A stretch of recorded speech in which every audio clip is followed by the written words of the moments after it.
روحانی طریقے سے علاج کی شرعی حیثیت بتا دیں. دیکھیں یہ جب وہ ایک آیا تھا وہ کردستانی جو بت بنا کے گیا پوری پاکستانی قوم کو، اس وقت میں نے جو 5 طریقہ علاج بتائے تھے وہ آپ میری ویڈیو تفصیل سے دیکھیں. اس میں ایک روحانی طریقہ علاج بھی تھا، لیکن روحانی طریقہ علاج بھی ان بیماریوں کے لیے، ہر بیماری کے لیے تو نہیں ہے. یعنی دنیا میں کوئی دوائی ایسی نہیں ہے، کوئی دم ایسا نہیں ہے جو بچے کا ختنہ کر سکے. ہاں آئے ہو نا داڑھ تلے جی ہے روحانی بائی پاس، اور چھڑ دو بائی پاس ختنہ کر کے دسو جی نہ ہے نا تے چھوڑ دو.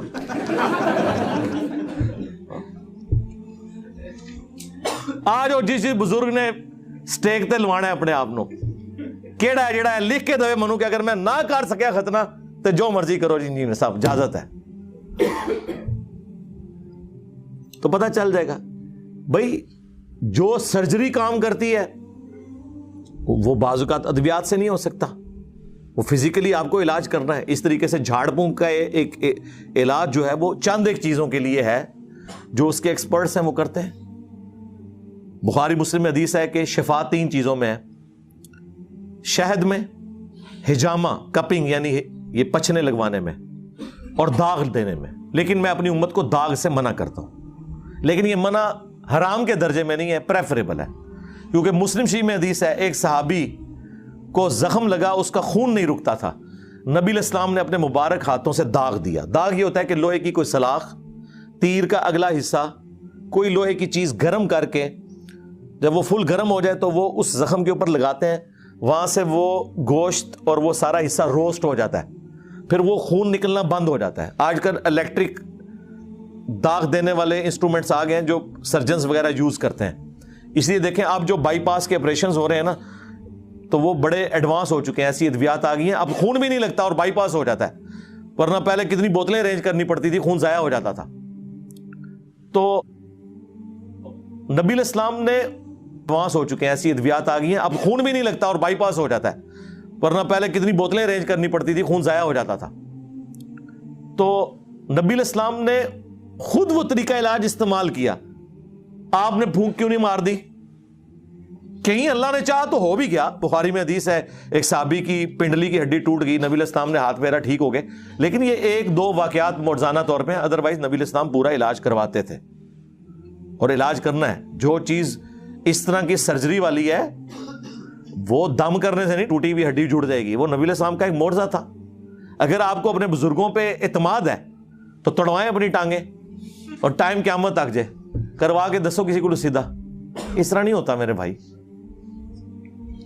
معجزات جب اللہ تعالیٰ کسی کے لیے چاہے ظاہر کر دیتا ہے، لیکن آپ نے معجزات اپنے بابوں کے لیے مانے ہوئے ہیں تو پھر بہتر یہی ہے کہ پریکٹیکلی کر کے بتائیں. آپ جو آپ کلیم کر رہے ہیں وہ کر کے بتائیں. کہتے ہیں جی بزرگ جو ہیں وہ اگر جو ہے وہ کیمرہ اور سیٹلائٹ جو ہے وہ سارے بر اعظموں میں ایک کمرے میں بیٹھ کے دیکھ سکتا ہے تو اللہ کا ولی کیوں نہیں دیکھ سکتا؟ چھاڑ دو سرکار، کوئی مسئلہ نہیں ہے. اگر PIA کا پائلٹ جہاز اڑا سکتا ہے تو بزرگ کیوں نہیں اڑا سکتا؟ بٹھائیے سارے بزرگانوں اور کاکپٹ سے جو ہے پائلٹ کو کہیں گے جی آپ تو نکلے نا، یہ اڑلا دے والے جی قیامت والے دن جا کے لینڈ کرنا ہے انہوں نے جتنے کرنا ہے. نہیں اگر یقین ہے تو کرے نا. کہتے ہیں نا روحانی علم تو جو ہے وہ اوپر ہے اس دنیاوی علم سے، اور اس دنیاوی علم کو یہ کر رہے ہوتے ہیں. اللہ کے بندو، خدا کے لیے نبی علیہ السلام نے جب مختلف بادشاہوں کے پاس خطوط لکھے ہیں تو ان زبانوں کے ایکسپرٹ بندے بلوائے ہیں، ان کی زبانوں میں لکھوائے ہیں. اس طرح نہیں ہوتا جس طرح آپ سمجھتے ہیں. دنیا بقدر ایفرٹ ہے. کبھی کبھار کوئی معجزانہ بات ہو جائے وہ الگ بات، وہ انبیاء کے ساتھ خاص ہے.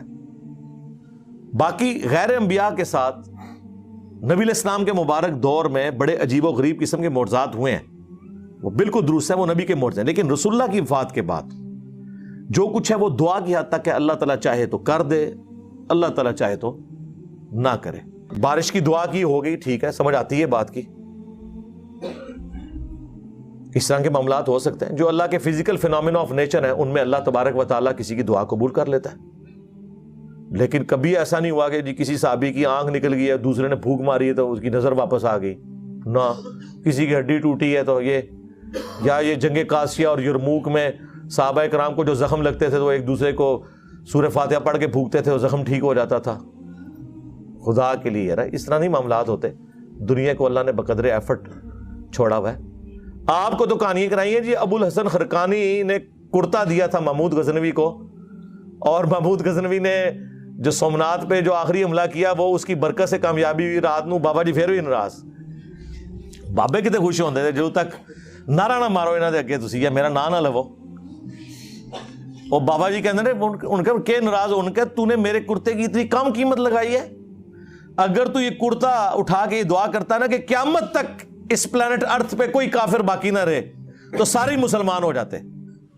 حضرت ابو الحسن خرقانی ایک بزرگ گزرے ہیں. یہ حضرت باعزید بستامی کے سجادہ نشین تھے. اتنے بڑے آدمی تھے، اپنا جبہ دیا محمود غزنوی کو. جب مشکل آئی تو دعا مانگنا آگے رکھ کے اللہ فتح دے دے گا. تو محمود کہتے ہیں جب سومنات کے مندر نہیں فتح ہو رہے تھے تو میں نے بابے کا جبہ سامنے رکھ کے دعا کی تو اللہ نے مجھے فتح دے دی. کہتے ہیں بابا جی رات خواب میں ملے تو کہنے لگے تو نے کیا قیمت ڈالی میرے جبے کی؟ کہا حضور کیا مطلب؟ فرمانے لگے تو میرا جبہ سامنے رکھ کے دعا کرتا کہ یا اللہ ہندوستان کے سارے کافر مسلمان ہو جائیں تو اللہ نے توفیق ایمان دے دینی. یہ تو نے کیا دعا مانگی؟ اچھا لوگ پڑھتے ہیں سبحان اللہ، لعنت ہے. سنانے والے بھی سننے والے بھی. کیا صحابہ کرام قادسیہ اور یرموک میں رومنز اور پرشینز کے خلاف رسول اللہ کا کرتا لے کے گئے تھے؟ اور جب وہ کرتا حضور نے خود پہنا ہوا تھا ابو جہل نے تو پھر بھی کلمہ نہیں پڑھا. تم لوگ کہہ رہے ہو کہ روئے عرض پہ سارے مسلمان ہو جاتے کرتے کے وسیلے سے دعا کر کے. اور حضور کا تو کرتا وہ تھا جو واقعی شفا بھی دیتا تھا. مسلم شریف میں حدیث ہے کالا جبہ حضور کا نکالا اسما بنت ابی بکر نے، ان کا کہ نبی علیہ السلام پہ پہنتے تھے، ہم اس کا دھون مریضوں کو شفا کے لیے دیتے ہیں. یہ تو حضور کا چلے کرتا تھا. اور صحابہ کے بعد تو حضور کے جسم کے حصے تھے بال مبارک. کرتا تو بہت چھوٹی چیز ہے، وہ تو حضور نے پہنا نا جو آپ کے بال مبارک. صحیح بخاری میں حدیث ہے ام سلمہ نے حضور کے چند بال نکالے ایک ڈبیا میں اور کہا کہ یہ نبی علیہ السلام کے بال ہیں، ہمارے محلے میں کوئی بیمار ہوتا ہے میرے پاس وہ پانی کی پیالی بھیجتا ہے، میں اس میں گھول دیتی ہوں، شفا ہو جاتی ہے اللہ کے اذن سے. یار وہ بال لے کے صحابہ کرام رومن اور پرشینز کے خلاف جا کے لڑتے اور بالوں کو سامنے رکھ کے تو فتح حاصل کرتے. جنگوں کی تکلیف کاٹی. 8,500 صحابہ اور تابعین شہید ہوئے ہیں صرف قادسیہ میں پرشین امپائر کے خلاف. کتنے لوگ ہاتھیوں کے نیچے آگے شہید ہوئے ہیں. تسی نگاہ ہی مارتے رہتے ہو. سب کہانی ہے. اور اب تو میں نے آپ کو بہت پہلے پریڈکٹ کیا تھا کہ اب ینگ جنریشن یا تو علمی کتابی مسلمان بنے گی، یعنی علمی کتابی سے مراد چھڑا مسلم کتاب و سنت کے دلائل ماننے والا، اور یا پھر وہ اس مذہب سے ہی برگشتہ ہو جائے گی، سیکولر یا ایتھیسٹ ہو جائیں گے. باقی فرقے تو ہم نظر نہیں آنے انشاءاللہ تعالی.